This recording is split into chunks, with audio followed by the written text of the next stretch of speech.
I'm here in the tile gallery at Gladstone Pottery Museum, where I've made myself nice and comfy, sitting on part of the floor which is tiled.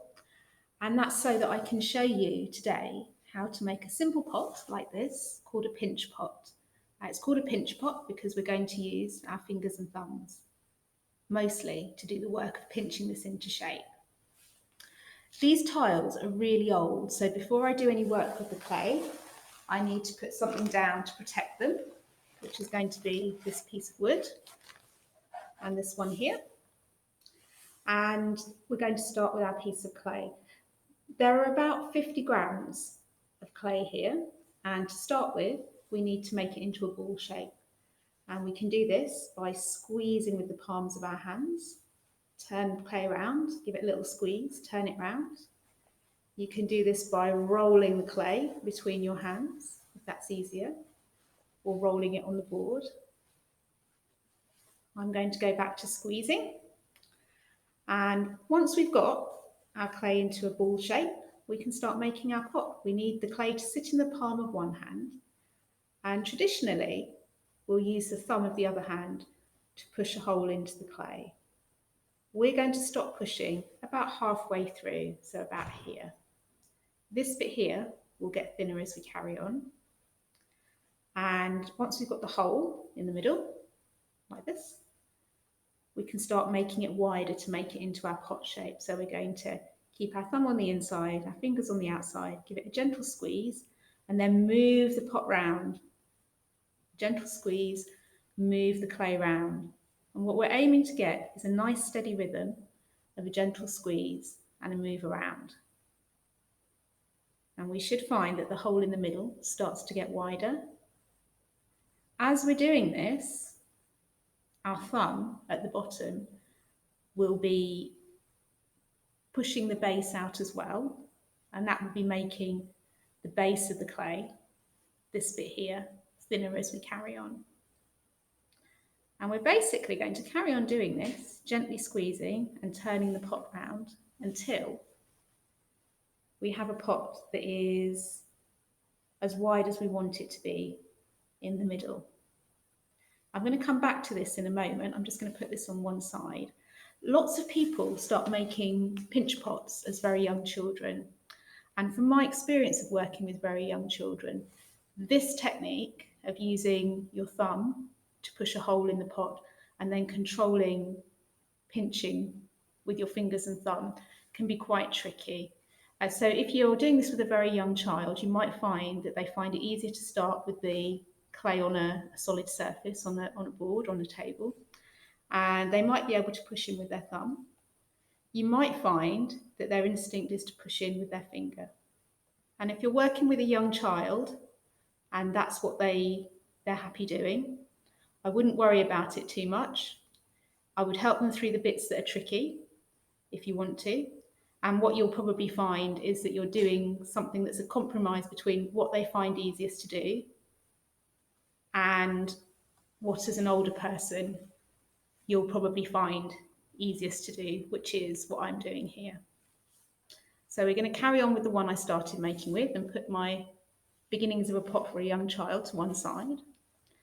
Now for today, what we're aiming to do is make the wall of the pot, this bit here, about 1/2 centimetre thick.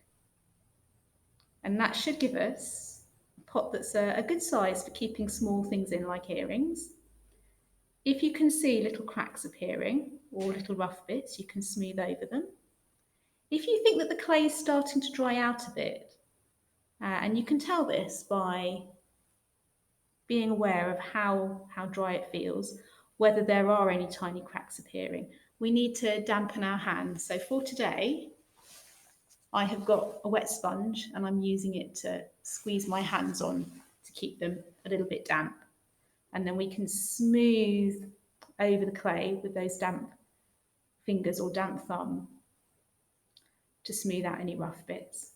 And then we can carry on pinching our pot out. Now at the moment, this pot is quite straight up and down. If we want to, we can make it a bit more of a bowl shape, so it's a bit curvier. And I'm going to do that by using the palm of my hand and my fingers, a bit like a mould on the outside.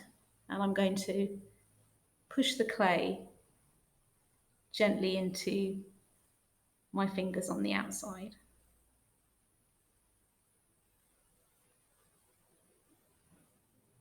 Just gently. We want to do things a little bit at a time. If you give this a really, really strong squeeze, what will happen is that you'll end up with really thin parts of the clay, really uneven parts, and it's really tricky to even them out then. So patience is good, a little bit at a time is good. A little bit of squeezing the clay at a time is good. This could be quite a relaxing thing to do as an adult. And some potters will spend their whole working lives just making pinch pots, but making them into very beautiful pieces of art.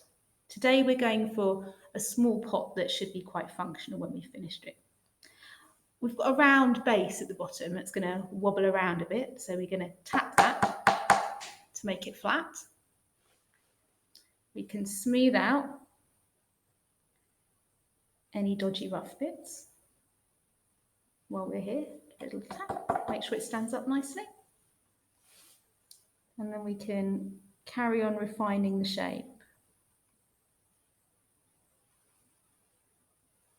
So I want my pot to be a little bit curvier. We want to keep this thickness for today at about 1/2 centimetre, because that will give us a reasonably strong pot if this is going to be left just to dry in the air.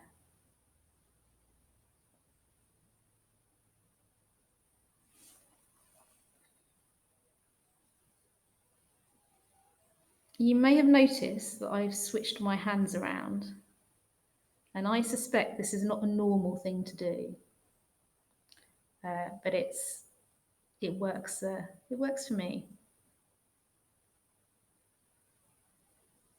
So we want to make sure that we've got a pot that's reasonably even all the way around, that has a nice flat base so it will stand up without us there to hold on to it, and that we don't have any sharp edges around the top. If we have really thin bits that stick up like this, these are going to be a little bit sharp and also more likely to break. So if you do have any really thin bits, any uneven bits, smooth them down. I think we can make the shape a little bit rounder. Now, once you've finished your pot, if you leave it to dry and you have air drying clay that you've been working with, in about a week's time, it will be quite solid and you can paint it with any kinds of paints and use it for things that you're not going to be eating or drinking. So things like earrings and paper clips would be an excellent choice because we're not going to eat those. If you're using clay like I'm using, this is the ordinary stoneware clay we use at the museum, and it's clay that we usually make things out of and then put in a kiln to fire, and that makes it hard. If you are using this kind of clay at home and you don't have a kiln, again, leave it to dry for about a week, and you can paint it as it is. As long as you're not going to put it into a kiln, you can paint it using any kinds of paints. While the clay is still soft, if we want to, we can add some decoration. So I have here some wooden pottery tools that we use at the museum. And pencil, we want the pointy end, in this case, because the other end's got a rubber on. And I've got a random thing here. This is a piece of wire that's used to tie a bag of clay at the top to stop the air getting in. We can bend that into different shapes. So you might find other random things at home that you can use to decorate with. Pieces of cardboard or paper clips might be quite nice. And we can draw a decoration in. So I might have some little vertical stripes using this tool, which has got little teeth on it,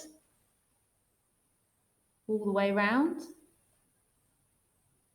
If we are going to make a pattern all the way around, it's quite a good idea to do all of the first bit, which for me was the vertical stripes, and then move on to the next bit. I quite like this piece of wire because if I press the top bit in here, we get quite an interesting V shape, a bit like the top of a mountain.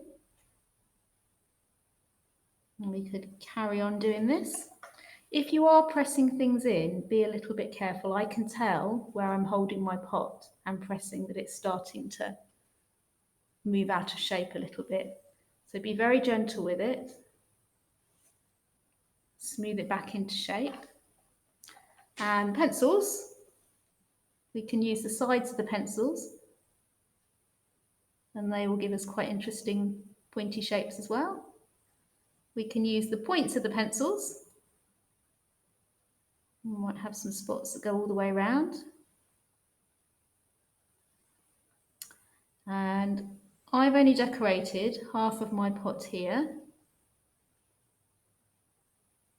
Usually I would want to have the whole pattern going all the way around if it's this kind of pattern. If you want to, you can draw something completely different on it. We're in the tile gallery here and there are lots of tiles that have flowers on and leaves. So I might choose one of the flowers that I can see from here, which has got a little circle in the middle. And then 4 petals to it, a bit like a 4-leaf clover.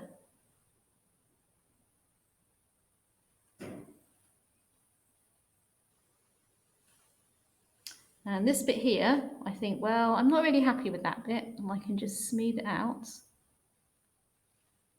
and draw it again if I want to. We can decorate the top of that pot. So the other end of my pointy tool is flat, a bit like a ruler, the end of a ruler. And we might go all the way around and make a little impression in the top of the pot. So it's quite a simple pattern. And then I might go back round with my pencil and add an extra dot to make the pattern more complicated. While the clay is still soft, this is a really nice time if you want to write things into the clay. So you might put the name in. Instead of a name, I'm going to write hello at the bottom. You can decorate the inside. You can even get a name all the way at the bottom if you want to. We might have another hello at the bottom here. You can decorate the inside of your pot if you have lots of time. So my message, my hello, you can just see it right at the bottom here. You can just see, oh, an upside down hello here. It's right way up now at the bottom here. So if you want to create a decoration while the clay is still soft, you can press things in or draw into the clay. Make sure it stands up nicely. Leave it somewhere safe for a week. And if you're not firing it, whether it's air drying clay or ordinary clay, you can paint it and use it for things that are not wet, things you're not going to eat. So things like jewellery and paper clips, things that you want to keep safe that are quite small.